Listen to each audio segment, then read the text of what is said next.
Bueno, muy buenos días a todos. Gracias al grupo de GESIGO, al comité por esa cordial invitación.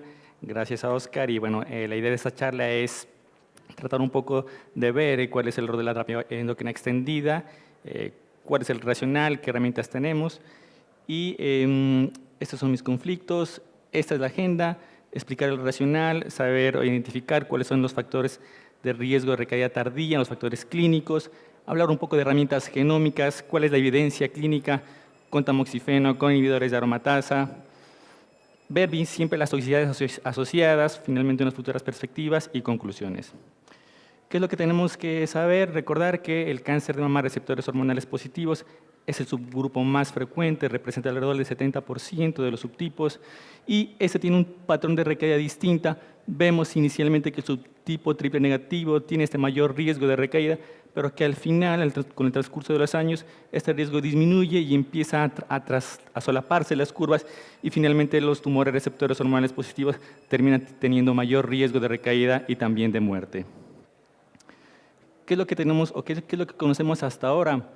La adjuvancia estándar son 5 años, eso es lo que tenemos documentado, que los inhibidores de aromatasa son mejores que tamoxifeno, reduce la recurrencia en cáncer de mama, que existe un problema y es que existen estas recaídas, incluso que persisten después de 20 años de iniciada la terapia endocrina, y esto se vio en un metaanálisis de alrededor de 60.000 pacientes del grupo cooperativo, que evaluó inicialmente cómo era el riesgo de recaída y algunos factores anatómicos después de haber iniciado con 5 años de terapia endocrina.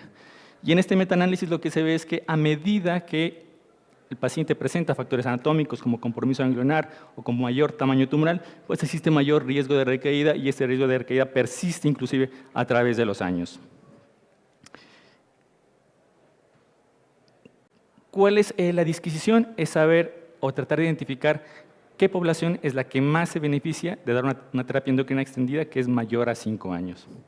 Y para esto existen los factores anatómicos, que como lo vamos a ver de este análisis, de este metaanálisis del grupo colaborativo, el tamaño tumoral, que sí se asocia a un mayor estatus ganglionar, pues claramente va a haber mayor riesgo de recaída a distancia, pero sí importante uno que es fundamental en la recaída, que es el compromiso ganglionar. Y vemos que los pacientes que tienen más de 4 ganglios comprometidos, 4 o 9 ganglios comprometidos, son los que tienen mayor riesgo de recaída tardía. Incluso estos tienen un 50% de recaída a distancia con un seguimiento a 20 años. Hay otros factores que son los factores histológicos que nosotros conocemos, los tumores que tienen receptor de progesterona negativo, que tienen un grado histológico 3, son los que mayor tienen riesgo de recaída. El Ki67 también es un indicador, a mayor expresión del nivel del Ki67 hay mayor riesgo de recaída tardía. Y también para tener en cuenta la edad.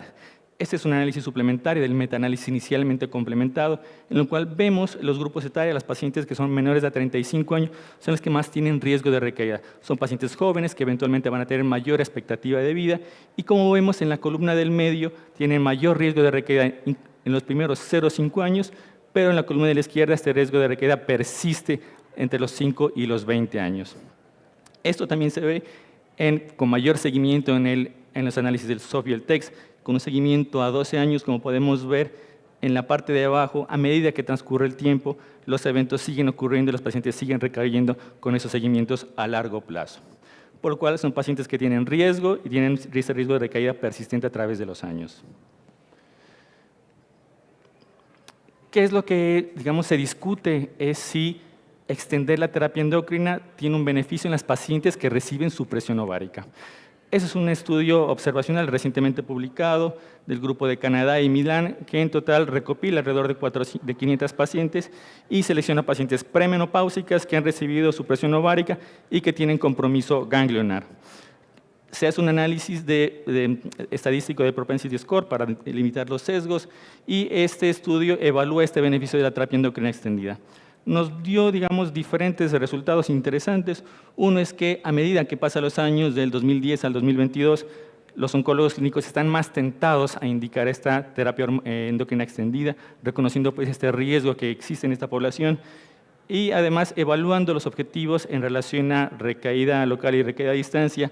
Extender la terapia endocrina extendida en esta población tiene un mayor beneficio, digamos, en términos de objetivo inicial, que era recaída, y también recaída a distancia, disminuyendo el riesgo en alrededor de un 50%.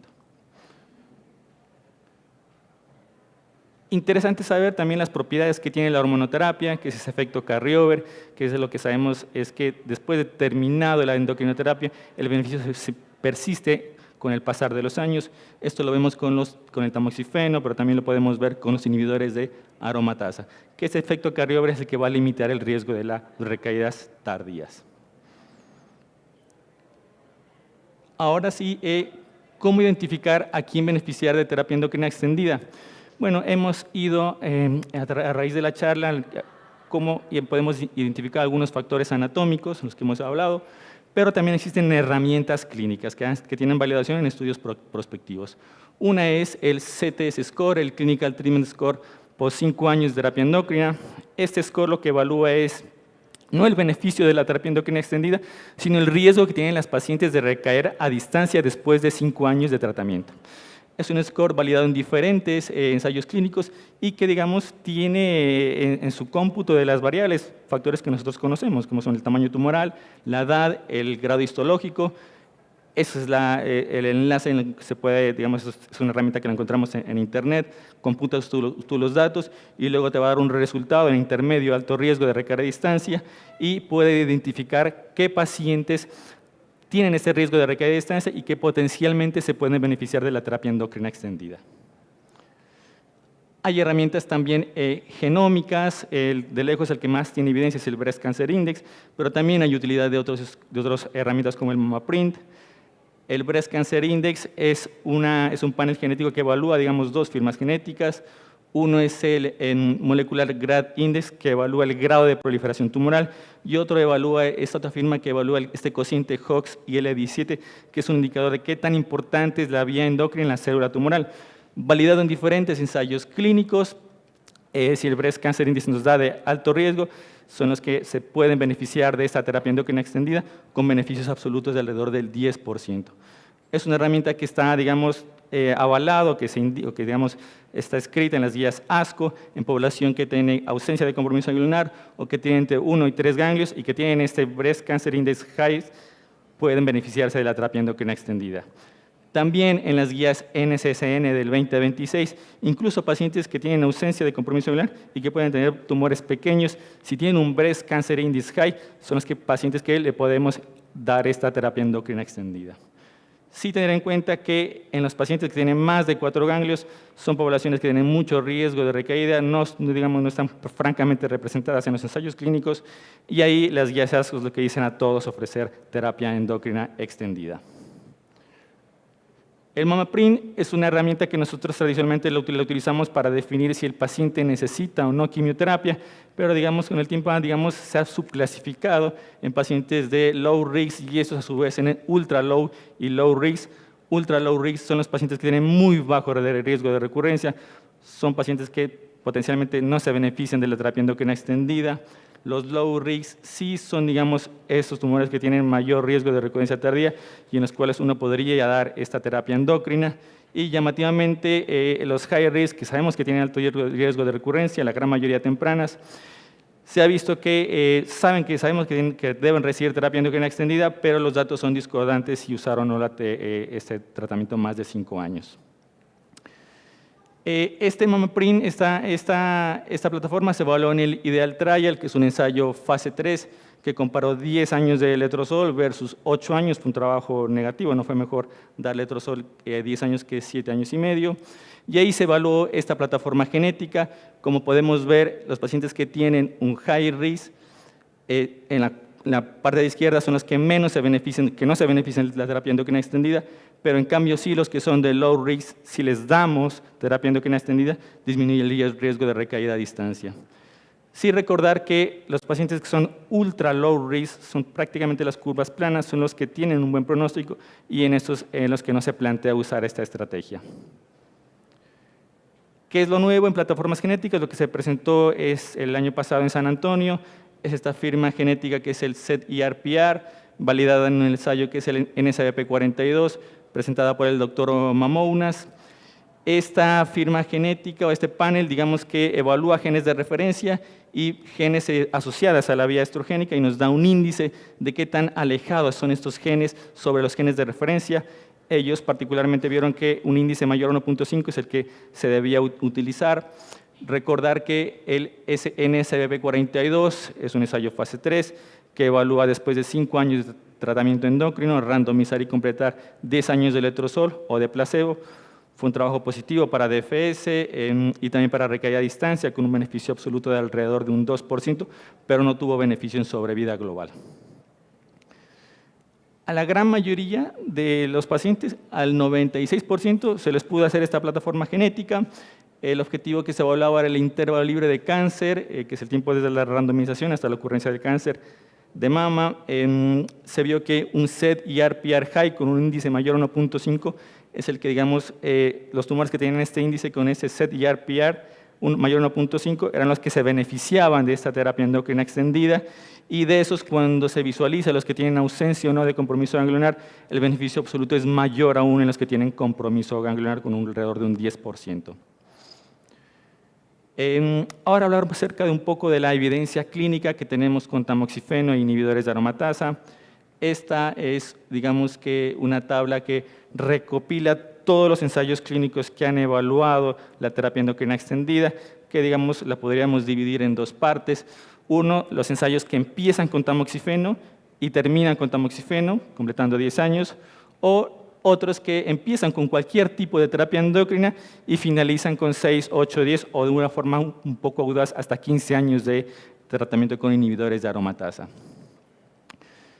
¿Qué evidencia tenemos para tamoxifeno? El Atlas, un ensayo fase 3 de más de 12.000 pacientes, poco porcentaje representado de los pacientes premenopáusicas. Es un trabajo positivo para todos sus objetivos, DFS, mortalidad de cáncer específica, alrededor de un 3.8% del beneficio absoluto, pero también un trabajo positivo para sobrevida global con tamoxifeno. Hay más ensayos clínicos que evaluaron el rol de tamoxifeno. Este es un metaanálisis en los cuales se evalúa el Atlas, el Apton y el Scottish, y lo que se ve es que el grupo en el que uno estaría más tentado a usar esta estrategia son los que tienen compromiso ganglionar. Sí saber que estas estrategias de tratamiento endocrino a largo plazo no están exentos de toxicidades, y si damos tamoxifeno vamos a aumentar el riesgo de cáncer de endometrio en alrededor del doble. Y también recordar que ahí se ha visto que hay mayor riesgo de TBP, TEB, principalmente en pacientes ancianos. Con respecto a los inhibidores de aromatasa, traje a colación este estudio que es el MA17, que evalúa, es un ensayo fase 3, 1.900 pacientes enroladas, que iniciaban 5 años de tratamiento endocrino con tamoxifeno y luego se hacía un switch a completar hasta 10 años con inhibidores de aromatasa o placebo. Este fue un trabajo positivo para su objetivo primario, que era sobrevida libre de enfermedad. No fue un trabajo positivo para sobrevida global, pero en el análisis de su grupo, los que sí tienen un beneficio en sobrevida global son los que tienen compromiso ganglionar, que es algo que se repite en la charla. El compromiso ganglionar es un indicador de este riesgo de recurrencia tardía. Con respecto al tiempo, habíamos hablado un poco del ideal, que es ese ensayo fase 3, pero también existe el ABCSG16, que son ensayos que evalúan y comparan 10 versus 7, 8 años de hormonoterapia. ¿Qué es lo que se ha visto en estos ensayos? Que no existe un beneficio ni en DFS, ni en sobrevida global, ningún subgrupo particularmente beneficiado, por lo que entre 10 y 7, 8 años no habría mayores diferencias. Sí existe recientemente un metaanálisis que recientemente se publicó del grupo colaborativo de alrededor de 22.000 pacientes postmenopáusicas que habían al menos recibido 5 años de terapia endocrina, 2 ensayos en los cuales se evaluó, y este metaanálisis lo que nos dijo fueron lo siguiente, que dar ese tratamiento otorgaba beneficio en términos de disminuir un tercio la recurrencia por cáncer de mama. Hay unos subgrupos que claramente se benefician más, principalmente en las pacientes que logran completar 10 versus 7 o 8 años, las pacientes que hacen este switch de tamoxifeno a inhibidores de aromatasa, disminuyendo el riesgo de recurrencia en alrededor de un 50%, y también las que tienen compromiso ganglionar, algo que es repetitivo. ¿En qué fue también positivo este metaanálisis? En lo que es recurrencia a distancia. En términos absolutos, hacer esta estrategia disminuye en alrededor de un 2% en términos de valores absolutos. No hubo diferencias en sobrevida global y, como ocurre con esta terapia endocrina extendida, a medida que damos más tratamiento, las toxicidades empiezan a acumular y particularmente lo que se vio fue que hay mayor riesgo de fracturas con esta estrategia. Por lo que es muy importante cuando planteamos la terapia endocrina extendida, siempre hacer un balance de la eficacia y la toxicidad. No solamente es apretar el acelerador, le voy a indicar hormonoterapia y voy a dejar el auto en control crucero, sino de vez en cuando pararse, mirar a los lados, chequear todas las toxicidades que se vienen acumulando. No es habitual que en el consultorio nuestros pacientes quieran abandonar el tratamiento y hay, digamos, que múltiples síntomas por los cuales se ha visto por qué abandona, principalmente las artralgias, como lo se vio en el BI 198, y sabemos que si las pacientes no se adhieren al tratamiento, pues recaen más, como lo vemos acá cuando se comparan las no adherentes antes de 3 años o las adherentes más a 3 años. En términos generales, la tasa de abandono de la terapia endocrina extendida puede oscilar entre un 20 y un 40%. Estas son las toxicidades que cuando uno da estas medicinas las va a sufrir la paciente. Entonces, en el tamoxifeno, recordar que aumento de los eventos cerebrovasculares, aumento del peso, mayor riesgo de trombosis, engrosamiento del endometrio. En las pacientes que reciben inhibidores de aromatasa, muy frecuentes los eventos cognitivos como depresión. No es infrecuente que en nuestro consultorio tengamos que interrumpir esa estrategia por esta enfermedad. A nivel articular es lo que más se quejan nuestras pacientes y digamos que la cereza del pastel son las fracturas óseas y la osteoporosis. Por lo que sabemos que esto es repetitivo, pero es que eso es una realidad. Nosotros tenemos que manejar a las pacientes en equipo, evaluando siempre la salud mental, intentando que las pacientes abandonen el cigarrillo porque eso incide en el riesgo de fracturas, alentarlas a ejercicio, no nos olvidemos de indicar calcio y vitamina D, particularmente las pacientes que reciben inhibidores de aromatasa, no dejar de hacer una densitometría, o sea, al menos cada 2 años implantear el uso de antirresortivos. Futuras perspectivas, ¿cuál es el rol de los inhibidores de ciclinas en disminuir el riesgo de esas recaídas tardías? O si es importante dar tratamiento más de 5 años cuando usamos estas nuevas moléculas. Hay nuevas terapias emergentes como son los SERS, que son moléculas potentes. Se viene, digamos, el auge de la biopsia líquida, veremos cuál es el rol en predecir las recaídas tardías. ¿Qué es lo que tenemos acá con respecto a los inhibidores de ciclina? Ese es el seguimiento a mayor largo plazo del Monarch, con un seguimiento de 6 años, y vemos que existiera este efecto carryover, que después de 2 años de parado del abemaciclib, existe este beneficio en disminuir el riesgo de estas recaídas a distancia, que inclusive parece ser que se aumentan con el pasar de los años.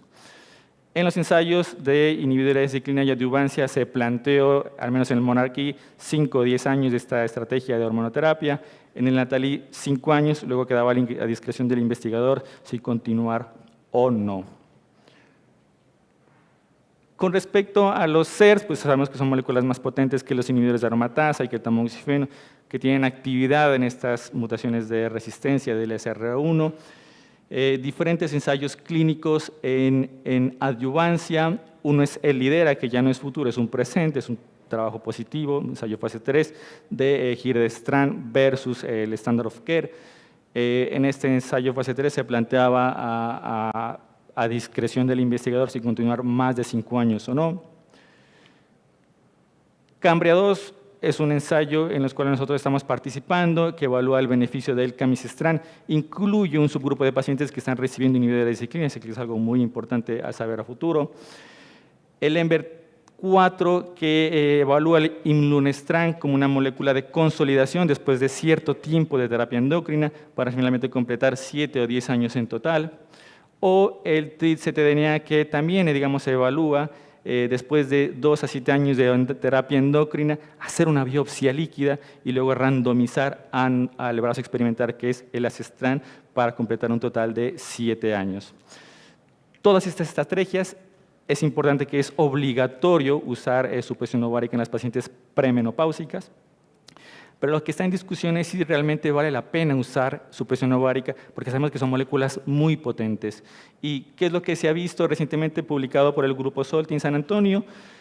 Son pocos pacientes, sí, 48 pacientes que se randomizaban a elacestrant, que era, digamos, la parte experimental, o elacestrant combinado con la supresión ovárica, que era el triptorelin. Se daba esta estrategia de tratamiento por 5 semanas, y luego de eso se hacía una biopsia o la cirugía, y se evaluaba la tasa de arresto completa del ciclo celular. ¿Y qué es esto? Es qué porcentaje de pacientes o qué porcentaje de los tumores llegan a tener un Ki menor al 2.7%, que es un indicador del efecto antiproliferativo, pues, de estas moléculas. ¿Qué fue lo que se vio? Que dar la triptorelina no incidía en este indicador. Así que digamos que, si bien es un ensayo pequeño, nos da una luz hacia futuro de potencialmente, de forma con evidencia más robusta, intentar omitir esta estrategia. Finalmente, terapia endocrina extendida, ¿cuánto tiempo y para quién? Terapia endocrina extendida, más de 5 años de terapia endocrina. ¿Para quién? Sí, pacientes de alto riesgo, muy difícil no dar, desde mi perspectiva, no dar terapia endocrina extendida a pacientes que tienen compromiso ganglionar. Recordar que existen herramientas clínicas que las podemos acceder, como este SCORE, pero también existen plataformas genéticas que pudiéramos utilizar, que, teniendo en cuenta que no tiene una evidencia robusta, es una evidencia que se hace a través de forma retrospectiva, prospectiva, en los ensayos clínicos. ¿En quién sí? En pacientes adherentes, pacientes que están alentados a continuar el tratamiento, en los cuales hay un beneficio, un equilibrio con el manejo de toxicidades. ¿En quién no? Particularmente pacientes de bajo riesgo, que son las que tienen ausencia de compromiso ganglionar, tumores pequeños, frágiles, pacientes frágiles o que tienen edad avanzada, en los cuales uno no digamos, por sentido común, no está tentado a usar esta estrategia, o que hayan tenido una toxicidad acumulativa muy significativa. Con respecto al tiempo, 8 años versus 10, los pacientes que tienen tumores más de 4 años son los que menos están representados en los ensayos, pero sí sabemos que es una población de muy alto riesgo de recaída, así que plantear en estos 10 años. Y entre 1 y 3 años, recordar que al menos hay 2 ensayos que, si existiera alguna evidencia entre 8 y 10 años, no pareciera ser tan importante. Finalmente, recordar que más importante que la duración es que las pacientes no abandonan, porque las pacientes que abandonan son las que más recaen.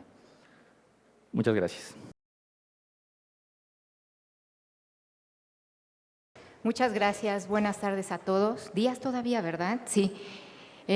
Pues les agradezco antes que nada la oportunidad que me dan para platicar con ustedes, y efectivamente hoy lo que tenemos es pues que ya más o menos entendíamos que las pacientes de alto riesgo necesitaban tratamiento, pero como siempre nos gusta complicarnos las cosas, ahora también estamos preguntándonos si las pacientes de riesgo intermedio deberían o no recibir, con todas las implicaciones que esto tiene, porque ahora vamos a ver justamente que pues hay ciertas cosas que no están finalmente terminadas de definir, ¿de acuerdo? Entonces, bueno, esta ilustración ya la conocen ustedes bien, ilustra perfectamente bien que en la mayoría de las pacientes vamos a obtener respuestas completas que no van a necesitar mayor tratamiento posteriormente, pero que finalmente sí tenemos un grupo de pacientes que tienen, creo que esto no se ve, ¿verdad? ¿Sí? ¿Ustedes ven algo? No, ¿verdad? Bueno, ok. Un 40% de pacientes van a tener enfermedad micrometastásica que nos va a dar lata más adelante. ¿Cómo nos va a dar lata? Pues para eso damos la adyuvancia con la terapia hormonal, pero va a haber pacientes que van a progresar dentro de la terapia hormonal o después de haber tenido la terapia hormonal, y esto pues nos traduce en las resistencias que hoy ya conocemos y que tan latosas han sido. Discúlpenme, antes de pasar a la que sigue. Esto, como ya lo había comentado el doctor Danilo, nos va a dar una situación clínica en donde podemos observar pacientes que hasta 20 años después van a estar tocando nuestra puerta y a decirnos, doctora, híjole, otra vez yo. Y ahí nosotros estaremos rezando, Dios, otra vez soy yo. Bueno, entonces lo que hay que definir primero es qué pacientes se encuentran en riesgo. Y entonces, pues bueno, ya vimos, hay muchas situaciones que nos pueden ayudar a determinar quién está en alto riesgo. De entrada, las situaciones que ya son comunes, los receptores hormonales, qué tanto está la expresión presente o no, el HER2, etcétera, el Ki67. Lo siguiente sería, pues lo que hoy ya sabemos, la búsqueda de paneles mutacionales en busca de variantes patogénicas de BRCA, que finalmente esto también nos va a conferir un mal pronóstico para las pacientes y también es un factor predictivo. Lo que hoy en el primer mundo se hace es la determinación de estos perfiles genómicos que nos ayudan a determinar riesgos biológicos, quién biológicamente está en más riesgo que pues, quién no lo está.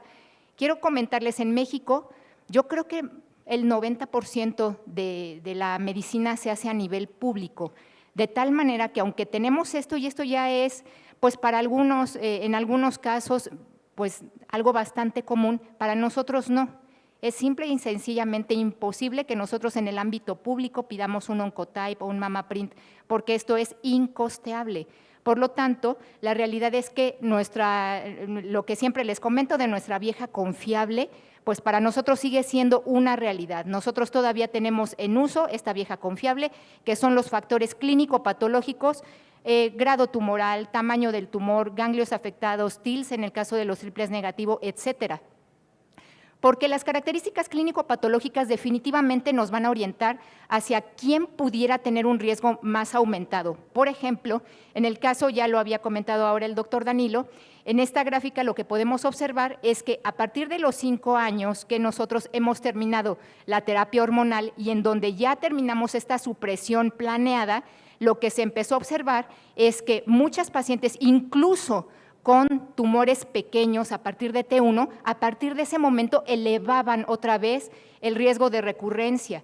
Y esto, desde luego, se asoció también con los ganglios positivos. Muchos de nosotros todavía tenemos la idea de que N1 no importa, ¿no? Estas pacientes, pues no, a las que voy a tratar es a las N4 en adelante, pero resulta que si ustedes pueden observar ahí en la tabla, a 20 años todavía tenemos casi un 30% de recurrencia en estas pacientes N1 que nosotros generalmente decíamos, híjole, no, lo voy a reservar para las N4, desde luego las N4 les va, las N3, perdón, N2 y 3 les va mucho peor.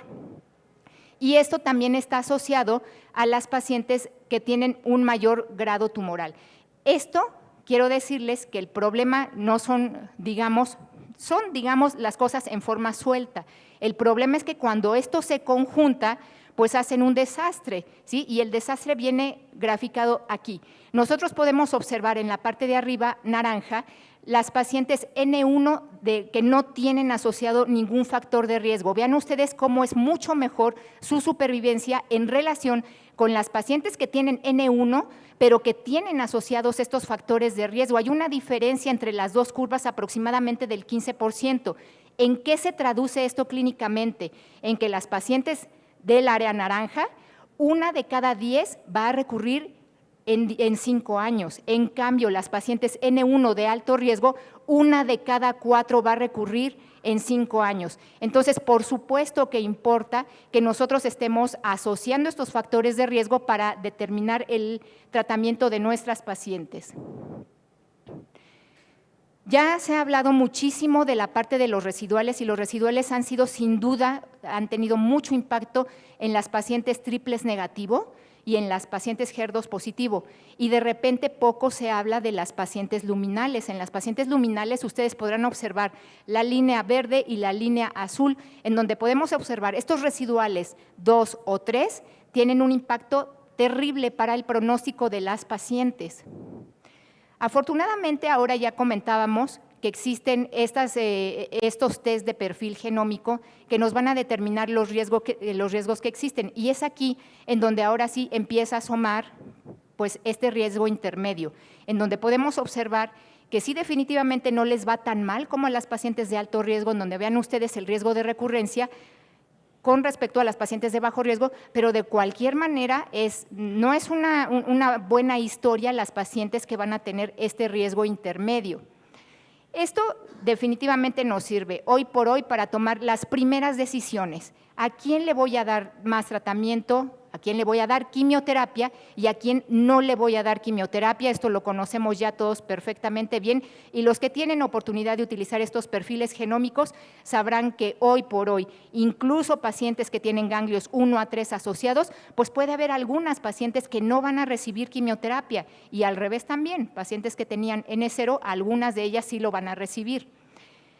Ahora, este N0 es tan inocuo como nosotros pensamos, porque bueno, si de por sí teníamos el problema de hacernos entender que N1 también habían pacientes de alto riesgo, pues resulta que ahora con estos riesgos, con estos nuevos medicamentos, en donde nos están acercando ahora estos conceptos de riesgo intermedio, pues imagínense ustedes, ¿realmente estas pacientes N0 tienen riesgo o no lo tienen?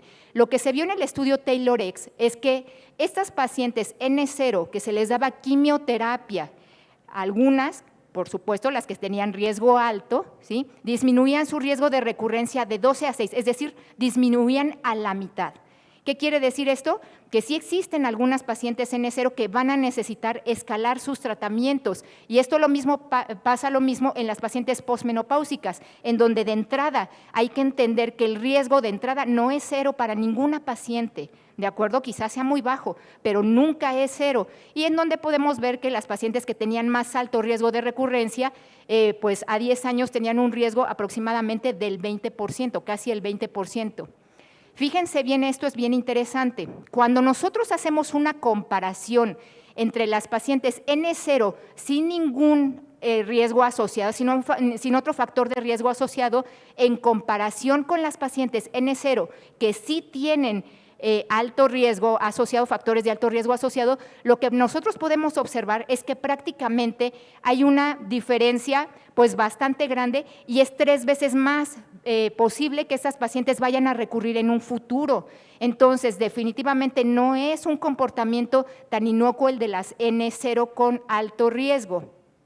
Más aún, vean ustedes, estos riesgos de las N0 con alto riesgo se parecen mucho, de hecho, a las pacientes N1. Si ustedes pueden observar aquí, y dado que no tengo el puntero, se lo señalo así. Estas son las pacientes N0 con las N1, en donde ven ustedes que está completamente traslapada la curva y tienen exactamente el mismo riesgo. Entonces, es por eso que estas pacientes, bueno, de alguna manera se está tratando de mejorar su pronóstico. ¿Cuáles son nuestras herramientas? Tenemos el doble bloqueo o la terapia hormonal extendida. Tenemos también la quimioterapia dosis densas o dosis convencionales, tenemos los bifosfonatos, no se nos olvide, creo que de repente ya lo dejamos ahí a veces en el olvido, y es todavía una herramienta pues, que podemos utilizar, los inhibidores de PARP para las pacientes que tengan mutación, y hoy los inhibidores de CDK4/6, que esto quiero decirles, no es una guerra de Pepsi y Coca-Cola, no, o sea, tienen sus indicaciones, tienen sus resultados, y bueno, pues ahora es lo que vamos a ver, que fue lo que sucedió justamente en las actualizaciones que tenemos. Pero primero, dosis densas. ¿A quién le voy a dar dosis densas? Lo que se ha visto es que las pacientes no tienen mejoría en supervivencia global, pero las que digamos que sí tienen algún beneficio son justamente las pacientes con receptores hormonales negativos y ganglios positivos. Todo esto tiende a cambiar. Recuerden que en medicina nada es absoluto, y después de un tiempo estas cosas comienzan a cambiar. De hecho, el estudio Panther lo que nos mostró es que no importaba tanto. Entonces, pues bueno, un metaanálisis dice que sí, un estudio dice que no, varios estudios dicen que no. En fin, ahora lo que la mayoría hace todavía es seguir tratando a estas pacientes de estos subgrupos con dosis densas. Lo que nos mostraron los estudios Sofitex a lo largo del tiempo es que las pacientes, mientras más jóvenes, les iba peor. Y de hecho, fíjense bien, porque esto, afortunadamente, esta gráfica ubica todas las situaciones de mi vieja confiable, nuestra vieja confiable, los criterios clínico-patológicos. Podrán observar allá de aquel lado, en donde las pacientes menores de 35 años tienen un riesgo absoluto mucho mejor que las pacientes de 40 a 44. Eso no quiere decir que estas pacientes no tengan beneficios, sin embargo, mientras más joven es la paciente, mejor le va a ir con la supresión ovárica con el doble bloqueo hormonal. Desde luego, las pacientes que tienen un tamaño de tumor más grande, también el beneficio es mayor, el grado tumoral más alto, también el beneficio es mayor, y tener ganglios positivos, también el beneficio será mayor.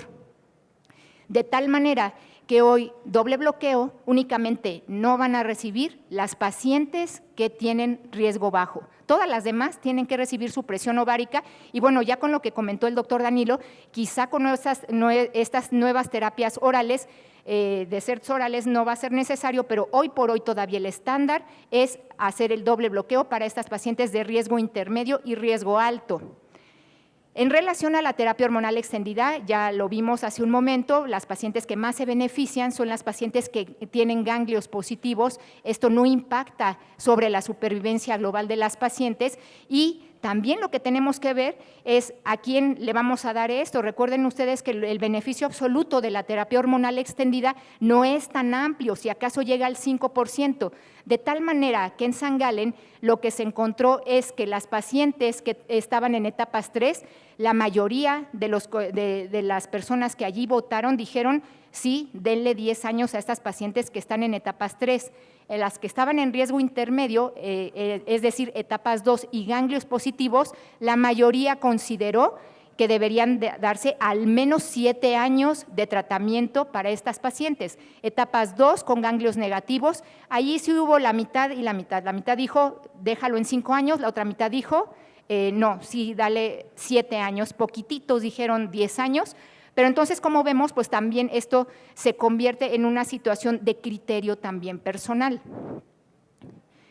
Pero no tenemos que olvidar algo, la terapia hormonal extendida tiene sus efectos secundarios, ¿sí?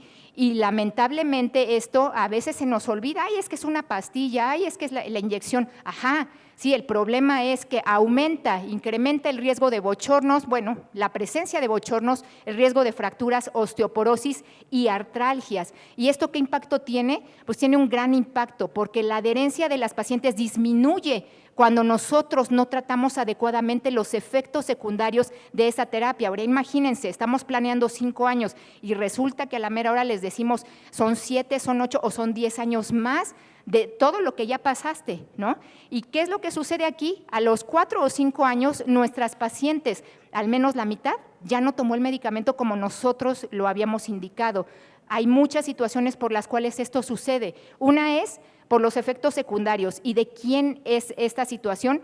Pues parte es culpa de nosotros, ¿no? Porque a lo mejor ni preguntamos, ¿no? ¿Cómo le fue? Me duelen las articulaciones, bueno, pues ya ni modo, ¿no? No, o sea, hay que todo lo que nosotros descompongamos, hay que componerlo. ¿Le preocupa el riesgo de estar tomando medicamento tanto tiempo a la paciente? Simplemente también hay pacientes muy rebeldes, no les gusta tomar tratamiento y no lo toman, ¿no? Pues bueno, ya ni modo, pues si hay gente así, todos lo sabemos. O no fuimos muy claros en qué le iba a ayudar la terapia hormonal. Entonces, imagínense ustedes estar tomando un medicamento que le causa muchas molestias y resulta que ni siquiera ella sabe por qué se lo estamos dando. Esto son consideraciones que hay que hacer también con respecto a la terapia hormonal extendida, porque además estas situaciones tienen su consecuencia, o sea, que una paciente sea desobediente y que no se tome el medicamento sí tiene consecuencia, como podrán ustedes observar, mientras mayor es la etapa clínica y también incluso, aquí no se ve muy bien, pero este es un 80, ¿sí? Las pacientes también de más edad, que pues ya uno de, ay no, ya deja la viejita, que no se tome la pastilla, ¿cuál es el problema? Ahí está el problema es que sí van a recurrir incluso a estas pacientes que tienen más edad. De tal manera que estas herramientas que podemos utilizar en nuestro escritorio están padrísimas, porque realmente no necesitas otra cosa y nosotros que volvemos al punto, somos un país en donde no podemos estar desperdiciando el recurso nada más así, entonces el CTS-5 Calculator, que ya hace rato lo comentaron, realmente resulta útil, te da 3 situaciones, la paciente está en riesgo bajo, alto o intermedio y esto inicialmente lo puedes calcular así, lo puedes hacer, si te da el riesgo bajo, pues ya no le sugieres nada, si te da riesgo alto, sí le sugieres, no haces nada más, y si te queda en esa zona gris, entonces ahí es donde vas a hacer una firma genómica, en donde si es bajo riesgo ya no haces nada, si es de alto riesgo, sugieres la terapia extendida y si vuelve a caer en este riesgo intermedio, es decir, en esta zona gris, pues ahí hay que hablar con la paciente, buscar el reporte de patología, buscar algunas otras situaciones clínico-patológicas que te puedan ayudar, invasión linfovascular, en fin, algunas situaciones que te puedan ayudar y hablar con la paciente. Y es un compromiso de ambos, tanto de la paciente como del médico que va a estar respaldando a esta paciente por lo que pueda ocurrir. Fíjense que ahora lo bueno es que ya están saliendo algunas otras herramientas, que bueno, para mí quedan en teoría, porque pues, no podemos usar ni Oncotype, pues imagínense ustedes esto, ¿no? Estas herramientas utilizan inteligencia artificial y entonces hagan de cuenta que están metiendo pues, factores clínicos de inmunohistoquímica, de patología y algunos omics. Entonces aquí nos va a dar a estas pacientes justamente que estamos considerando pues, aumentarles la terapia hormonal, dos situaciones, o las pacientes están en alto riesgo o en bajo riesgo, y esto es más o menos como el Breast Cancer Index, más o menos, nada más que pues un poco más moderno.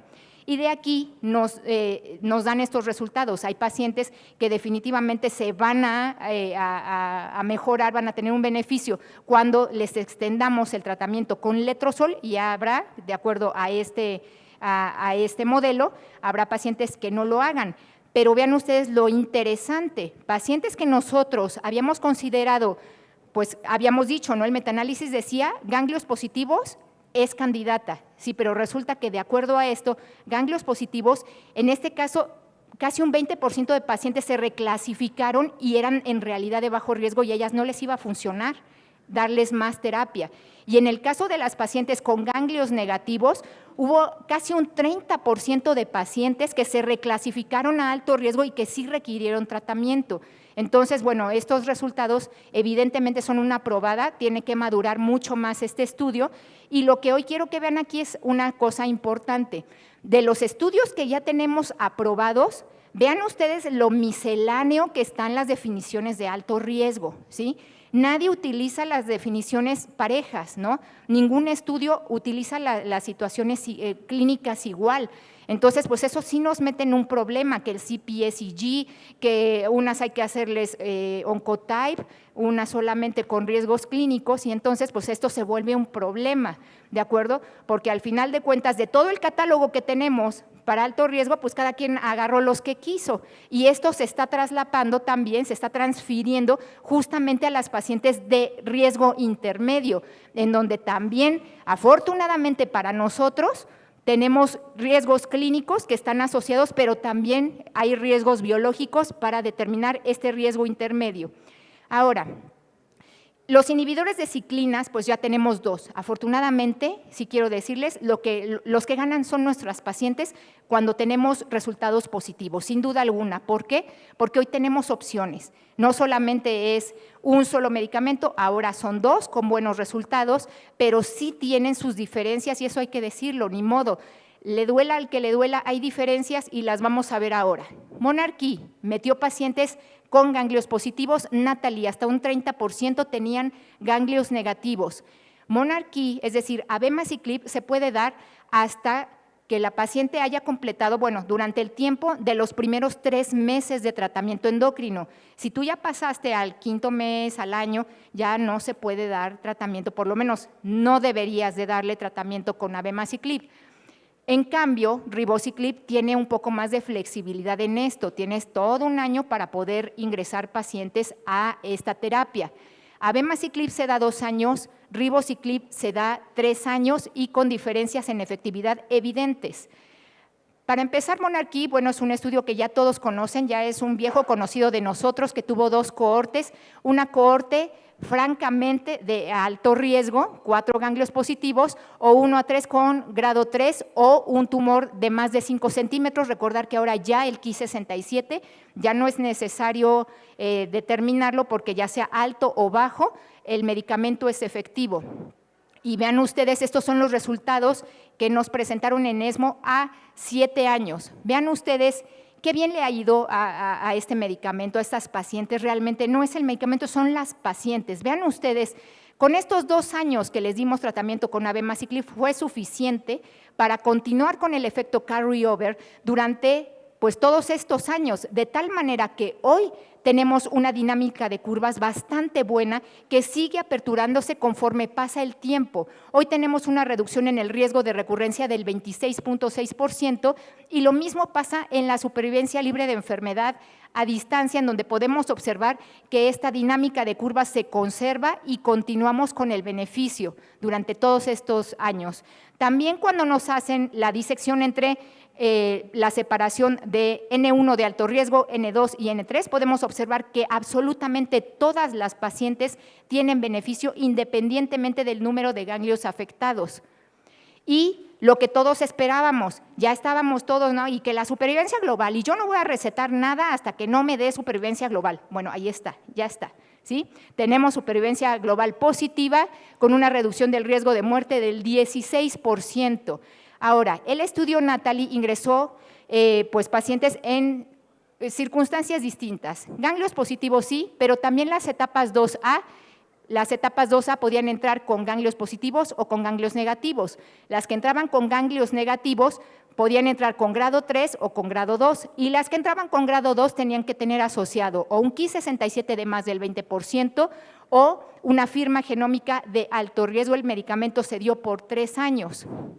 Vean ustedes aquí, estos son los resultados que nos entregaron a 5 años. Vemos que sí, efectivamente, es un estudio positivo con pues, una diferencia absoluta de 4.5% en la intención a tratar, y aquí ya finalmente podemos observar que en el N0 ya el intervalo de confianza ya dejó el 1, finalmente. Eso ya nos deja más tranquilos, no sé si convencidos, pero sí más tranquilos. Ahora sí, N0 ya dejó el 1, N positivo pues ya definitivamente es positivo.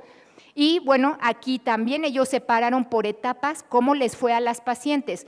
Curiosamente hay algunas etapas a las que no les fue tan bien, por ejemplo las etapas 2B, que pues las curvas están bastante pegadas. Sin embargo, pues hace falta que se le dé más madurez a este estudio para determinarlo. Lo cierto es que las etapas 3 fueron a las que les fue mejor.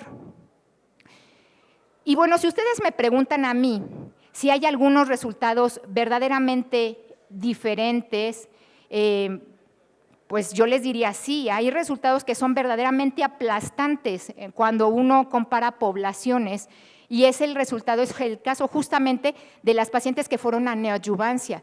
Cuando nosotros observamos lo que sucedió en el estudio de Monarchy, podemos observar que la diferencia absoluta hoy es de 11.2% y que esto no se ha replicado por lo menos con la otra ciclina que es ribociclib. Vean ustedes la diferencia de las curvas, y vas a decir, bueno, si estás comparando 7 años, sí, pero no, nada más que vea ya, o sea, desde un principio estaban separadas y acá le está costando trabajo. Entonces, bueno, esto, volvemos al punto, le falta madurez, sin embargo es importante puntualizarlo. Otro de los puntos que quisiera ver es en igualdad de circunstancias, pacientes de menos de 40 años, en donde tenemos gráficas que podemos nosotros comparar, y vean ustedes, a 3 años, aquí lo tenemos, a 3 años 5.1 de diferencia en el caso de ribociclib, a 3 años era 7.9 en el caso de abemaciclib, y hoy, de hecho no, todavía no hoy, como muchos antieres, porque estos resultados no los han actualizado, pero son a 5 años, al menos era el doble que en el caso de ribociclib. Entonces, definitivamente tenemos un medicamento más potente, pues sí, eso hay que decirlo. Que va a haber espacio para los dos, también hay que decirlo, pero sin embargo, pues yo quiero saber quién de nosotros va a tratar con un medicamento menos efectivo a pacientes de alto riesgo. Lo cierto es que hoy tenemos que fijarnos en varias situaciones. ¿Cuáles? Pues los efectos secundarios. La doctora Elsa Aguirre alguna vez dijo algo que yo considero que es bastante cierto. El paciente que deja de tomar medicamento, en este caso abemaciclib, por diarrea, es culpa del médico. ¿Por qué? Porque no le supimos tratar la diarrea. Hay que estar pegados a estos pacientes, por supuesto, es como Spider-Man, a un gran poder le confiere una gran responsabilidad, y es gran responsabilidad de nosotros que nuestros pacientes estén en buenas condiciones para que puedan aguantar los tratamientos correctamente y no haya abandonos. Entonces, bueno, ya conocemos los efectos secundarios de ambos medicamentos, y la gran pregunta, entonces, ¿a quién le doy uno y a quién le doy el otro? Aquí yo te digo nada más, tienes que tener un plan A y un plan B, ¿sí? Y el plan A para los pacientes con ganglios negativos, si tú lo quieres ver de esa manera y si lo quieres dar, pues sería ribociclib únicamente, ¿sí? En cambio, en los ganglios positivos que tengan las características apropiadas, entonces el plan A debería ser abemaciclib y tu plan B debería ser ribociclib. ¿Por qué? Pues porque resulta que no hay comparación entre los resultados de efectividad. Quizá haya pacientes que no vayas a poderles dar tratamiento con abema, eso es cierto. A lo mejor una paciente con una enfermedad gástrica, gastrointestinal crónica, pues esos pacientes definitivamente no los vas a llevar a este medicamento, pero tienes tu alternativa que es ribociclib, ¿de acuerdo? Pero de entrada, pues lo que a mí más se me ocurre es darle tratamiento con el mejor tratamiento disponible en el momento y además por menor tiempo, no solamente es porque me duela el codo, es que sí hay un impacto económico también en el gasto que estas pacientes van a tener, no solamente por el medicamento, sino por los efectos secundarios. Bueno, Olimpia pues es un estudio que también involucra pacientes de alto riesgo, pero con BRCA con variantes patogénicas, que muy pronto mostró sus resultados positivos, tanto en supervivencia libre de enfermedad invasiva como en supervivencia global. Y va a haber pacientes, desde luego, que van a tener estas características combinadas, pacientes BRCA mutados, pero que además de todo, tú digas, híjole, sí debería de darle alguna ciclina porque pues es de muy alto riesgo, salieron 10 ganglios positivos, ¿no? Por ejemplo. Entonces, ¿qué dicen los muy expertos? Los muy expertos dicen que podrías hacer esta secuenciación en pacientes que recibieron una adyuvancia y que tuvieron residual de 2 o 3, 4 o más ganglios involucrados, grado 3 o un Ki67 alto. Y bueno, desde luego, no olvidemos que los bifosfonatos también son una herramienta útil y que también solamente son útiles para las pacientes posmenopáusicas. Ahora, ¿qué limitaciones y controversias todavía tenemos? Pues bueno, para empezar, que el N0, bueno, para empezar, que los criterios de ingreso fueron casi trial driven, es decir, cada quien eligió lo que quiso para su estudio y en realidad no tenemos pues estudios que hayan en los que tengamos situaciones exactamente igual. Esto se está traslapando justamente a las pacientes N0 y donde tenemos una ausencia pues de una definición universal de lo que es el beneficio absoluto, sobre todo considerando algunas cosas. Fíjense bien ustedes, hace un rato habíamos comentado que las N0 tienen igual de mal pronóstico que las N1, pero las N1 de bajo riesgo, no las de alto riesgo, ¿sí? Entonces, estos son estudios de vida real, por eso pues lo que se recomienda es que cuando vayamos a escalar tratamientos, tratemos de hacerlo pues 5 a 10 años después de que sale la noticia para dejar madurar los estudios y podamos tomar decisiones bien informadas de cómo le fue a estas pacientes durante el tiempo.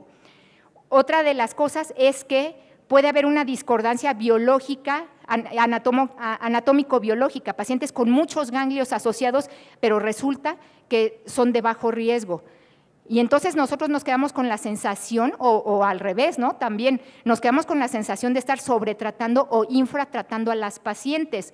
No tenemos hoy en día un biomarcador exactamente que nos oriente el Ki67 al que le habíamos apostado todo, resulta que ya sea alto o bajo va a haber beneficio, entonces no nos funcionó bien, hay que dejar madurar sin duda todavía las supervivencias de algunos estudios, como en el caso de Natalie, que bueno, lento pero ahí va. Es muy posible que haya un resultado positivo, no lo sabemos, ¿sí? El futuro pues va a ser desescalar, todavía encontrar algunas herramientas para desescalar. Como bien se sabe, nosotros no sabemos exactamente si lo que tenemos enfrente en las pacientes premenopáusicas, los resultados buenos, sea específicamente por esta insuficiencia ovárica provocada por la quimioterapia, o no, ¿no? Entonces, en este estudio lo que se va a hacer justamente es retirar la quimioterapia en un brazo de algunas pacientes de riesgo intermedio y entonces ahí se va a determinar si estas pacientes realmente requieren quimioterapia o solamente con la supresión ovárica va a ser suficiente. Aquí hay otra herramienta nueva que se está promocionando, bueno, no se está promocionando, nos dieron los resultados. Y aquí, fíjense, esto es bien interesante, porque si alguno de nosotros dijimos, híjole, esta paciente es de alto riesgo, pero a mí me late que no es tanto de alto riesgo. Esa sensación que a veces tenemos, pues también la han tenido algunos otros doctores. Lo que hicieron, este es otro modelo también guiado por clínica, patología, imagen y multiomics, metían pacientes clínicamente de alto riesgo y estas pacientes, pues en algunos casos quedaron en un bajo riesgo, aún siendo de alto riesgo clínico, que es la parte azul, y vean ustedes que les fue súper bien con respecto a las que no tenían, a las que tuvieron alto riesgo. Las pacientes de arriba, a lo mejor podemos desescalarla. A este estudio le falta, por supuesto, años de evolución. Es un estudio que es prospectivo, lamentablemente no tenemos, perdónenme, es retrospectivo, no tenemos en prospectiva qué es lo que pasa con las pacientes que desescalaron. A lo mejor en algún momento lo vamos a tener, pero hoy, bueno, se nos está visualizando que pueden haber pacientes que aún dentro de estos riesgos clínicos altos pueden bajar a un riesgo bajo y no darles tanto tratamiento. La utilidad de la biopsia líquida todavía no está perfectamente bien definida, aunque en el estudio de Monarchy lo que sí ya alcanzamos a ver es que estas pacientes con ctDNA circulante que estaba alto y permanecía alto, o era bajo y después se hizo no alto, sino positivo o negativo, pues les va mucho peor que las pacientes que inicialmente lo tenían positivo y después se hicieron negativas, o que de entrada eran negativas y siempre fueron negativas. Ya comentaron hace un rato este estudio, que finalmente lo que nos va a dar es también alguna visualización de qué va a suceder justamente con estas pacientes con ctDNA circulante positivo. Y bueno, pues lo que quiero ya por último comentarles es que ya tenemos nuevos medicamentos que están dándonos resultados impresionantes, como el estudio de Lidera, que a mí fue un estudio que realmente, híjole, me llenó de esperanza por muchas situaciones. Es menos medicamento, es un solo medicamento. También este va a tener un brazo que se va a asociar a abemaciclib, pero ¿qué es lo que sucede? Con el cambio de mecanismo de acción a estos SERDs orales, en este caso, lo que hoy nos están dejando visualizar es que los resultados parcialmente tenemos tan buenos resultados de Lidera como ATTAC en 3 años, como Monarchy en 2 años y como Natalie en 3 años. ¿Qué va a pasar más adelante? No sabemos, pero parece bastante esperanzador que haya resultados de esta magnitud con un solo medicamento. Y pues eso es todo, les agradezco mucho su atención. Buenos días, gracias a GESIGO por la invitación nuevamente, a los organizadores, a Oscar, al doctor Pierre por tenernos presentes y tenernos en cuenta siempre en este evento que cada vez de verdad que sale más lindo. Entonces la idea del caso clínico básicamente era ponerlo frente a ustedes. Y quizás aparte de todo lo que la doctora Garnica, Danilo nos han charlado acerca de la hormoterapia, pues tener también al doctor Lema en agradecimiento pues, por colaborarnos ante la ausencia del doctor Cortés. Va a ser bien interesante la discusión. Hay participación mucho de la parte de los mastólogos, de imágenes, porque pues, como verán es un diagnóstico que no fue tan fácil. Esos son mis conflictos de interés. Esta es una paciente de 40 años, sin antecedentes relevantes, con prótesis mamarias bilaterales a los 30 años, una ya G1 para 1, y tiene una paridad insatisfecha porque ella pues, en su proceso de vida estaba con la intención de tener bebé y estaba en un proceso de estimulación con un centro de fertilidad en Bogotá. Con antecedentes de su mamá de cáncer de endometrio. Esta paciente venía siendo, digamos, evaluada por una mastóloga, que es una de las cosas que resalto siempre, una mastóloga muy importante, muy buena que tenemos en Bucaramanga y quien es muy cuidadosa, y eso lo resalto. ¿Por qué? Porque esta paciente venía con sus ecografías y mamografías normales y es la mastóloga quien, con una ecografía BIRATS 3, 2 meses antes, documenta en el examen físico con el ecógrafo un nódulo que no le gusta pericapsular, por lo cual avanzan con una resonancia. Esto termina en una biopsia que muestra un carcinoma lobulillar infiltrante, grado histológico 2, receptores positivos de hormona, HER2 negativo, una más, con un KI del 5%. Se hacen los estudios de estadificación. Esta mujer es una mujer también bastante exigente, gerente de una compañía muy importante en la región y bastante demandante. Se hacen todos estos estudios, no se detectan mutaciones de significancia clínica en un panel genético que se hace de forma prematura. Por lo tanto, tenemos aquí una paciente premenopáusica con un carcinoma lobulillar infiltrante de mama derecha, grado histológico 2, un tumor estadio 1A luminal A por un tumor T1B, N0, BRCA no mutado. Aquí la propuesta principal, yo creo que no hay mucha discusión, cirugía de entrada, es lo que se propone en esta paciente. La paciente es llevada a cuadrantectomía más ganglio centinela y esta fue la patología de la paciente. Un carcinoma lobulillar infiltrante de patrón pleomórfico, grado histológico 2, un tumor de 1.8 centímetros con invasión linfática positiva, no vascular, con presencia de carcinoma lobulillar in situ. Hay un error ahí. Los márgenes quirúrgicos son negativos y tuvo del centinela 2 de 2 ganglios positivos con compromiso de macrometástasis con un depósito de 8 milímetros y una extensión extranodal de 3 milímetros. Entonces ahora tenemos una paciente con un tumor T1C, N1 con un centinela, con esta inmunohistoquímica. Con estos criterios la paciente es llevada a un vaciamiento axilar, de lo cual vienen 2 ganglios positivos para carcinoma lobulillar infiltrante de patrón pleomórfico, lo cual nos reestadifica a nuestra paciente desde lo que teníamos clínicamente como una paciente con un tumor T1C, N2, M0, estadio 3A, con la inmunohistoquímica que ustedes ven allí.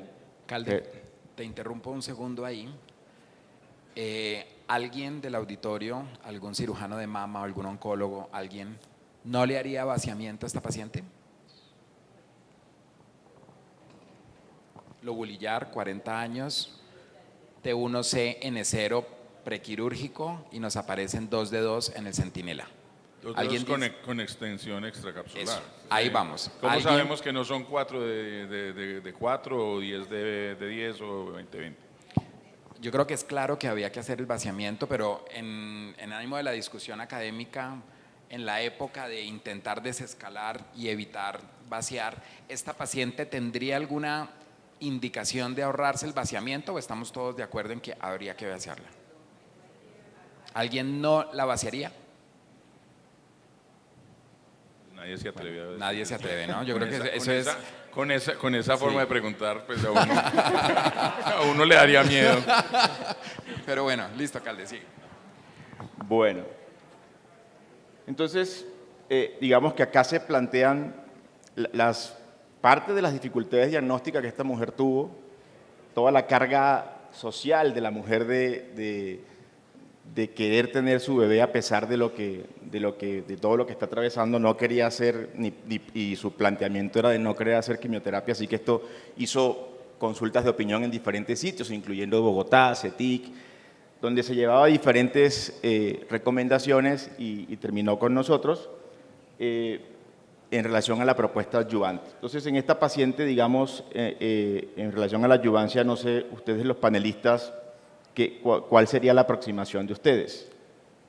No sé, la doctora Garnica, si nos comenta cómo encararían ustedes esta paciente en su centro con estas características. Bueno, de entrada hay que ver que la paciente tiene un carcinoma lobulillar típico, ¿no? No atípico. Entonces, bueno, de entrada hay que hacer primero la distinción. Segundo, estamos como siempre acostumbrados a que los carcinomas lobulillares no van a responder a la quimioterapia, siendo un carcinoma típico, pues seguramente no va a responder a la quimioterapia. Sin embargo, pues ya saben ustedes que todo siempre tiene sus peros, ¿no? Pero en este caso, la situación es que la paciente es de alto riesgo por la cantidad de ganglios positivos que tiene. Entonces, definitivamente para mí sí sería una opción darle quimioterapia a esta paciente, porque de otra manera, pues aunque no hay resultados concluyentes, pues la realidad es que yo considero que no sería una buena idea dejarla solamente con hormonoterapia, y el tipo de quimioterapia que le daría, pues sí sería con antraciclinas. ¿Algún oncólogo no le daría quimio? ¿Todos le darían antraciclina? ¿Alguien le daría DC a esta mujer? Sí. 40. ¿Doctor?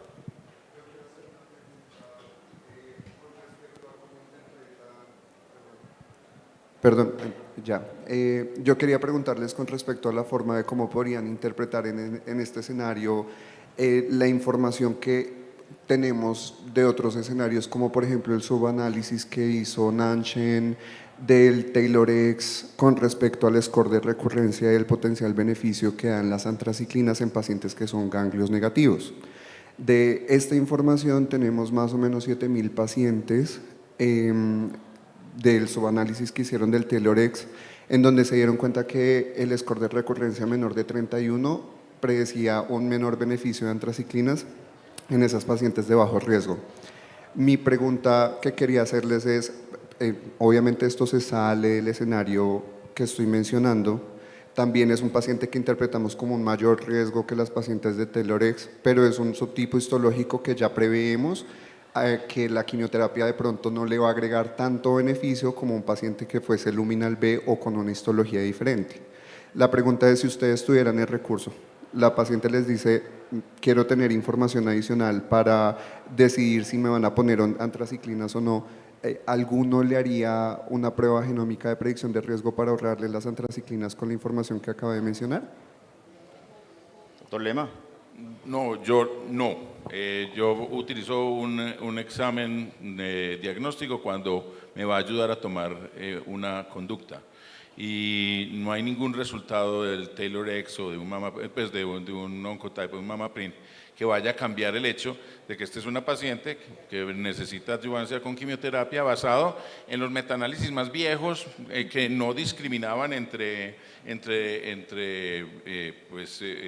lobulillares y ductales infiltrantes, y el beneficio es real en ese grupo de pacientes. Yo también pienso mucho en la posibilidad de que después me demanden, ¿sí? Entonces, si yo recomiendo que no hacer quimioterapia hoy, y la señora, que muy posiblemente, pues de hecho está aquí, debe ser que recayó, ¿sí? El momento en el que recaiga, lo primero que va a hacer la segunda opinión en el CETIC es: ¿a usted por qué no le dieron quimioterapia? Es la primera cosa que me van a decir. No, es que era lobulillar, ¿cierto? Y pues sí, pero tenía 4 ganglios. Sí, yo estoy de acuerdo con lo que dice el doctor Lema. Yo pienso que en escenario N2, en una paciente premenopáusica, la indicación de adyuvancia con quimioterapia lo es toda. De pronto, Felipe, la pregunta tuya, si fuera un caso más temprano, diría que sí, que tenemos datos en el responder donde vemos que las lobulillares, casi que la quimioterapia va para el otro lado y no se favorecen. Pero en una paciente N2, yo pienso que el riesgo es demasiado alto, y más si es un lobulillar. Así la quimioterapia no tenga mucho papel en la biología de su enfermedad, clic en me gusta lo que dijo Mauricio Lema, de que nos pueden demandar porque es una paciente de mucho riesgo, y yo se la ofrecería. Aunque la pregunta iba más dirigida a utilizar perfiles de riesgo genómico para omitir las antraciclinas. Sería dejarle, por ejemplo, con un score de recurrencia bajo, TC de 6 ciclos, y pensar con este perfil de riesgo adicionar el tratamiento del inhibidor de ciclinas como adyuvancia. Lo pregunto es como para no adicionar toxicidad en una histología que pues, sabemos que de pronto el potencial beneficio de la quimio no va a ser muy grande, ¿no? Sí, una aclaración. Entiendo, pero realmente, en realidad, el RS de 31, lo que nos está diciendo es que muy posiblemente ese es un tumor un poquito más agresivo, pese a que no parece que es agresivo, pero es que ya mostró que es agresivo. O sea, realmente pues, es, en lo que a mí respecta, irrelevante qué RS tiene, porque ya biológicamente nos mostró que es un tumor agresivo. Lo otro que nos puede ayudar, no le va a ayudar mucho para la fertilidad, es que a lo mejor le mata el ovario, ¿sí? Y eso nos puede ayudar a hacer el tratamiento endocrino después. Sí, Hay un dato importante con lo que tú dices, que lo presentó el doctor Kalinski de un análisis del grupo alemán, porque si ustedes revisaron lo del tema de St. Gallen, vieron que hay una pregunta donde pacientes con 4 ganglios positivos, o sea, pacientes N2, se les hace plataforma genómica o no, y un gran porcentaje de los que estaban en la votación dijeron que sí. A pesar de que eso hoy no es una indicación, es algo que se viene haciendo, digamos que se ve venir, o sea, Precisamente en ese estudio, pacientes que tuvieron más de 3 ganglios positivos, que tenían un índice de recurrencia bajo, los meten en un bracito de hormonoterapia y parece que les va exactamente igual de bien. Pero Pero los dos estudios, a ver, en plataforma genómica no hay sino 2 estudios más o menos bien hechos, que son el TaylorX y el R-Responder, todo lo demás es basura, ¿sí? Entonces, y claramente no pertenece a ninguna de las dos, sí, entonces, pues digamos que lo otro es, me gusta, me apetece, me da la impresión, todos son cosas retrospectivas, nada prospectivo, todo es lleno de cosas confundidoras que generan pues hipótesis, pero al final del día, que nos dé respuesta a esos 2 estudios. Danilo, de acuerdo, sí. pero ahora… No, yo pienso que cuando el doctor Kalinsky presenta sus datos de cómo aumenta, digamos, cómo aumenta el beneficio de las antraciclinas a medida que aumenta el recurrence, pues uno dice no está tentado, pero sí saber que o recordar que es población que tiene ausencia de compromiso ganglionar, como dice el doctor Lema, es un estudio retrospectivo sobre algo que se hizo randomizado y que, digamos, está a criterio del clínico ver por qué el indicó antraciclinas. De pronto hubo otros factores en los cuales dijo, no, yo le voy a dar antraciclinas a esos pacientes y tiene mayor riesgo. Así que tener en cuenta eso también. Doctora. Yo quería decir algo. Bueno, a lo mejor hoy no tenemos una perspectiva todavía muy amplia con respecto a esto de qué es lo que va a pasar, pero sí lo vamos a tener. El estudio Lobster, bueno, ustedes saben que los pacientes lobulillares tienen una expresión más alta de PI3K. Entonces, sobre todo en los tumores, desde el tumor primario, digamos. Entonces, el estudio Lobster justamente es un estudio de neoadyuvancia que va a demostrar si la combinación de capivasertib más fulvestrant puede tener algún impacto en estas pacientes en etapa neoadyuvante. Entonces, ese es por una cosa, y por un lado. Y por el otro, es que recordemos que todas las pacientes premenopáusicas tienen que ofrecerse pues esta protección ovárica, ya sea con un análogo, que es lo que a nosotros nos compete ofrecer, pero también darles orientación con un biólogo de la reproducción para ver si se puede hacer algo más, porque evidentemente lo que se menciona es paridad insatisfecha, ¿no? Entonces, de entrada, si vamos a dar quimioterapia, la que sea, porque la ciclofosfamida también es altamente gonadotóxica, independientemente de que usemos o no antraciclinas, estamos usando ciclofosfamida. Entonces, en esta situación, habría que orientar a la paciente acerca de la protección ovárica con análogos y mandarla con el biólogo de la reproducción. Danilo. Un pequeño comentario con respecto, digamos, qué tan flojos estamos nosotros los clínicos cuando nos enfrentamos con pacientes que tienen tumores lobulillares. ¿Cómo pasó de ser estadio 1 inicialmente a estadio 3? Y eso nos da cuenta, digamos, cuáles son las falencias que tenemos en los estudios de imagen. Incluso le hizo una resonancia en la que era un tumor de 0.5 milímetros y terminó siendo un tumor más de 1 centímetro con compromiso ganglionar amplio. Así que es una gran limitación que tenemos con los lobulillares, sabemos que es una piedra en el zapato y cada vez que cuando nos enfrentamos sabemos que estamos expuestos a que nos peguen como una puñalada por la espalda porque se encuentran en estas situaciones de upstaging ganglionar después de la cirugía. Es que las imágenes subestiman la etapa en lobulillar y lo más grave es que además los sitios de metástasis de cáncer lobulillar como que no leyeron el libro, entonces va en lugares raros y ese tipo de cosas que hacen que uno no sospeche que es metastásico, es muy distinto. Y lo otro es que parece no responder muy bien a tamoxifen. Sí, que si uno va a usar, pues si tiene la tentación de usar tamoxifen, por favor, pues absténgase. Bueno, continuando con el caso, entonces la paciente hizo su cirugía conservadora. Finalmente, después de las múltiples opiniones de la paciente, aceptó hacer quimioterapia. Elegimos el esquema DC por un, digamos, acuerdo conjunto entre el grupo de oncología de CETIC y nosotros. Así que arrancamos DC con la protección ovárica, como bien lo recomendaba la doctora Garnica. Le empezamos su goserlina mensual. Y lo que planteamos ahora, teniendo en cuenta pues, la evidencia que tenemos nosotros en este paciente de alto riesgo, que claramente ya lo hemos dicho toda la mañana, digamos, en relación a lo que es el alto riesgo, toda la heterogeneidad que hay para las descripciones, quizás fijar estos conceptos, ¿no? Tienen mayor riesgo de recurrencia, están usualmente asociados a subtipos de peor pronóstico, la importancia de detectar, digamos, estos factores de recurrencia. Pero aparte, con el lobular lo que pasa es algo, ¿no? Que lo hablábamos incluso con el grupo de la Clínica Mayo decían, es que el lobular tiene tanta información que te lo presentan como que por ahí se comporta bien, o sea, como muy bueno, y también hay información que te dicen que se comporta como muy malo. Entonces, eso que decimos como que es un tumor que pareciese que nos faltara todavía más información para poder encasillarlos un poco mejor. Frente a esto, ya se presentó la evidencia. Esto es el cuadro típico donde tenemos el grupo del Monarch y Nathalie, con los grupos que fueron incluidos. Y como bien lo decía también la doctora Garnica, lo interesante de esto es que, como ven ustedes en este gráfico, la mayoría de pacientes que nosotros vemos hoy en día con cáncer pueden entrar en estos dos estudios, y eso es lo más interesante que tenemos, más allá de decir uno que una molécula pueda ser una mejor que otra en un escenario puntual. Entonces, como nos damos cuenta, tenemos en población de alto riesgo, digamos, dónde encasillar nuestros pacientes, incluyendo pacientes con estadio 1, ¿no? Que es una cosa que también podemos tener con un paciente con alto riesgo. Entonces, aquí la pregunta para los panelistas es, en este caso, digamos, la paciente sigue en tratamiento, pero asumiendo que la paciente pasa a su fase de manejo con intensificación, ¿cuál inhibidor de ciclinas usarían ustedes? O sea, doctora Garnica. Bueno, la realidad es que no hay data ni en Monarchy ni en Nathalie acerca de este subtipo histológico determinado, ¿sí? Entonces, lo que nosotros podríamos hacer es, pues, la pregunta al aire sería, ¿sí ciclinas o no ciclinas? Porque pues ya si sí ciclinas, pues ya sabemos que tendríamos que dar lo más efectivo, ¿no? Sí ciclinas, ¿basados en qué? El estudio Paloma 2 sí hizo un subanálisis de estos pacientes, y a estos pacientes les fue bastante bien. Entonces, si me preguntas a mí, ¿sí ciclinas? Sí. ¿Cuál? Pues la más efectiva.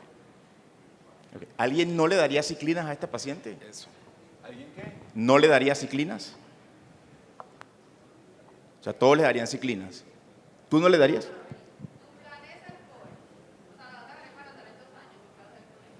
No, por el momento la señora se calmó con el tema del embarazo, pero se calmó. Por ahora no quiere lactar, como hizo No, el porque embarazo. tu única, o sea, la evidencia que hay con fertilidad no es con ciclina. No. Entonces, por eso te digo, ¿cierto? O sea, a ella hay que serle clara. Con inhibidor de ciclina no tenemos evidencia si usted en 2 años va a poder caer en embarazo, Claro. ¿cierto? Con lo que, si hay evidencia sin inhibidor de ciclina, ¿vale? O sea, simplemente te digo para que lo vas pensando, porque si vos sabes que esta, pues, como sea, quiere tener bebé, lo cual uno, pues, no pensaría que es lo ideal, no le estás ofreciendo lo que tiene evidencia, ¿cierto? O sea, yo pienso que yo le haría un inhibidor de ciclina, la convencería como sea, pero ¿qué va a pasar con la parte de fertilidad? Tenés menos evidencia. Yo tengo una opinión con respecto a que uno debe dar siempre la mejor ciclina, y pues por los resultados, pues la forma como la doctora Garnica mostró las gráficas daría la impresión de que el abemaciclib es más, pues el delta es más visible, pues con abemaciclib, y podría uno, pues, inferir que por esa razón el abemaciclib es la mejor ciclina, cosa que yo no tengo ninguna objeción a que lleguemos a esa conclusión. Sin embargo, si miramos el hazard ratio, ¿cierto? Es muy parecido, es 0.6 y 0.54. O sea que a lo mejor no está tan fácil adjudicar cuál es la mejor ciclina, y esta señora, que parece ser una perla completa, no sé qué tan fácil es que se aguante la diarrea del abemaciclib, ¿cierto? Es como, sí. Porque compliance es todo, pues no lograste darle quimioterapia buena, ¿sí? Y pues trata de que reciba el inhibidor de ciclinas. Sí, yo también estoy de acuerdo en que la ciclina sí, falta ante la ausencia de evidencia en lobulillar, pero el racional nos dice que sí debe llevar ciclina. Si miramos los estudios, Nathalie 20%, Monarch 60% de pacientes incluidas en E2, entonces decimos tenemos mayor peso y más evidencia científica a favor de Abema que Nathalie, pero la verdad que las dos podrían ser opciones. Yo sí, y por lo que dice Mauricio, le dejaría saber a la paciente, no en el escenario a día de hoy en Colombia, porque no podemos prescribir ribo, no lo tenemos todavía aprobado localmente, pero sí le dejaría saber, en un mundo en el que tengamos las dos opciones, le diría, mira, la evidencia dice que hay dos opciones, la mayor contundencia está en esta población N2, en esto, pero los efectos secundarios sí son muy diferentes porque es algo que las pacientes tienen que saber desde el principio. Estoy de acuerdo en que una diarrea no nos puede quedar grande a nosotros los oncólogos para que eso sea un motivo para decir no voy a dar abema, pero sí la paciente, yo pienso que hay que incluirla en esa discusión sobre cuál elegir. No es el escenario de la práctica de este lunes porque no tenemos ribo y quiero ser claro en eso, pero sí debería la paciente conocer cuando tengamos las dos, porque las vamos a tener, y poder discernir. De pronto en el N2 es menos difícil. En un N1 que aplique para Monarch y para Natalie puede ser más controvertido hablar sobre cuál tiene más peso y menos peso, pero en este caso yo también favorecería abemaciclib. Dado que esta es una paciente inquieta, ¿no? Por lo que podemos observar, hay que ser muy claros con ella en relación a que en el estudio positivo, si por alguna razón se le ocurriera leer por ahí que hay un estudio en donde se interrumpió para que ella pudiera tener pues un embarazo, en el estudio positivo no se incluyeron pacientes o había muy poquitos de alto riesgo, ¿sí? Que es el caso de ella. Entonces, justamente para el estudio estuvo más bien diseñado para las pacientes de bajo riesgo, pero para las pacientes de alto riesgo lo que se recomienda es pues ser muy, muy claro en que tiene que terminar la terapia hormonal y posteriormente ya se puede embarazar, porque si pues esta paciente pudiera de alguna manera informarse.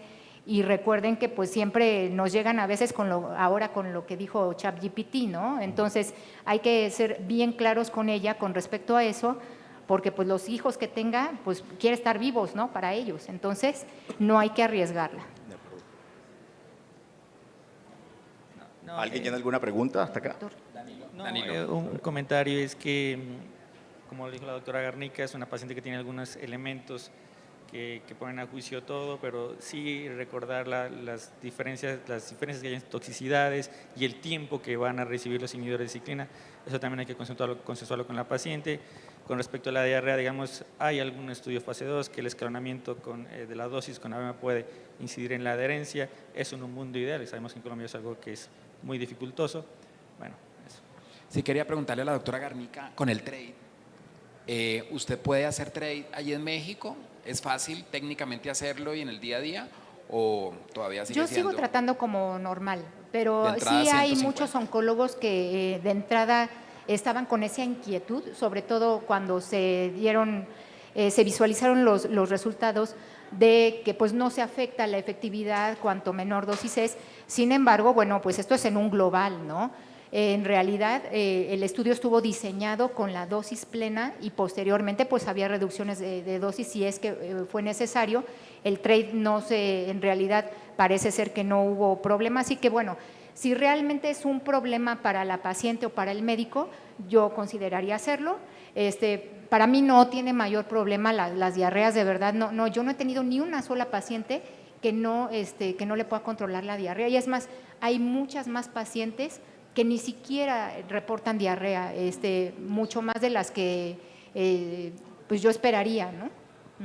Sí, esto es bien interesante. No lo tengo acá en el slide, pero digamos que estamos hablando del trade como un esquema de escalonamiento, pero ahora presentaron unos datos del trade en San Antonio a 6 meses, un grupo de pacientes a 6 meses, y una de las cosas que me llamó la atención es que el porcentaje de discontinuación fue el mismo.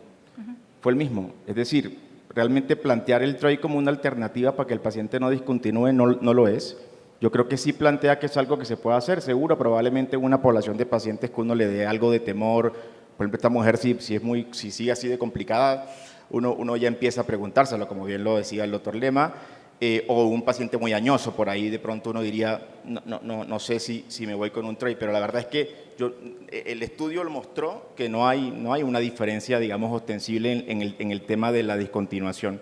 Entonces, Quizás solo te quite el miedo de empezar a usar las dosis más altas, Exacto. ¿no? Puede ser. Yo creo que con lo que voy a preguntar se va a notar que no soy el doctor Cortés. ¿De qué están hablando?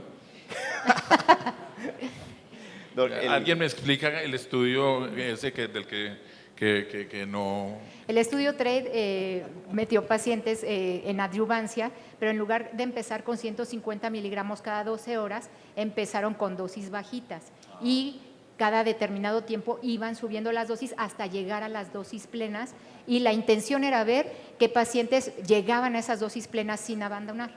Muchas. Cada ¿Y el 2 estudio semanas. fue positivo? Pues el estudio todavía le falta madurez, falta. pero hasta ahorita Ok. ha mostrado buenos resultados. Muchas Sí, gracias. sí. Muchas gracias. ¿Alguien tiene alguna pregunta hasta acá, doctor? Oye, la última pregunta que quería hacerles es, si ustedes tienen esta paciente en un centro en donde tienen el ensayo clínico líder abierto, haciendo reclutamiento de las pacientes actualmente, versus el estándar de tratamiento que es el inhibidor de ciclinas, ¿ustedes qué harían con esta paciente? ¿Le ingresan en el ensayo o le damos el estándar de tratamiento que tiene evidencia en la actualidad en supervivencia global? Lo Yo- pregunto es como quiero saber qué interpretación le dan Yo ustedes contestaré a- lo que dijo Lisa Cari en su análisis cuando presentó el Lidera, es que con la evidencia que tenemos en este momento, la evidencia contundente es con los inhibidores de ciclina. Y por ahí me plantearía secuenciarlo cuando el paciente termine los 2 años. Eso se lo plantearía así, que fue como el análisis que hizo la doctora Lisa Cari, que fue muy bueno cuando presentaron el estudio. No sé si alguien Sí, yo creo lo mismo. Yo creo que la evidencia que tenemos ahora y la data y el seguimiento es con las ciclinas.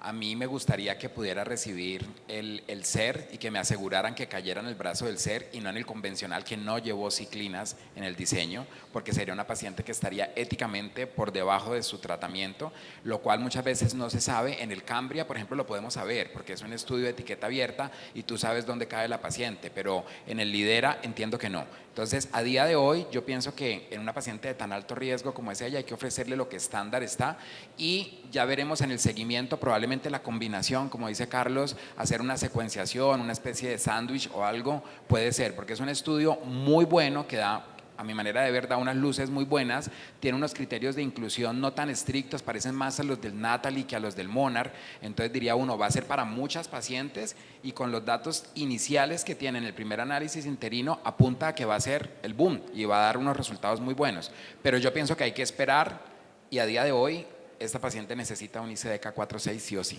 Okay. Yo sí la incluiría en el estudio. La incluiría en el estudio porque si el estudio es nuevo, ¿sí? No puede tener un brazo control que no sea el standard of care. O si no, no debería estar en el centro de nosotros. ¿Sí? Entonces, pero si hay un estudio clínico, claro, uno trata de enrolar pacientes en los estudios. ¿Para qué los tiene? Sí, Ok. de acuerdo con el doctor Lema, la verdad es que esos ensayos clínicos ofrecen oportunidades de tratamiento efectivas y modernas a nuestros pacientes. Nosotros somos muy proactivos en incluirlas. Tenemos el Cambria, justo este brazo que es con inhibidores de ciclinas ya cerró los slots, así que no se pudiera incluir, pero no, de entrada está alentado a incluir a esas pacientes en ensayos clínicos. Ok, acabamos con el tiempo. Yo había revisado un poco lo que había de Lobolillar, no se los voy a presentar, pero hay una cosa que quería dejarles como que me pareció muy interesante. Todo esta información lo que muestra es que los datos que hay de Lobolillar en los estudios son muy escasos, los estudios no los describen, entonces es muy poco extraer la información acerca del Lobolillar. Pero esto me pareció a mí muy interesante ahora de San Antonio y se los quería dejar básicamente por esto. Digamos, analizar los subtipos, digamos, en el Lobolillar puede llegar a ser interesante al momento de tomar la decisión con estos pacientes. Fíjense este slide y el que sigue, que fue el más interesante, en este momento están discutiendo esta nueva clasificación del Lobolillar, fíjense que aparece ahí en revisión y es bien interesante porque nos permite analizar esta enfermedad desde 4 subtipos. Entonces, esto está en revisión, pero podría llegar a ser muy útil en este grupo de pacientes que tanto nos cuesta a nosotros tomar decisiones cuando los tenemos enfrente. Muchas gracias.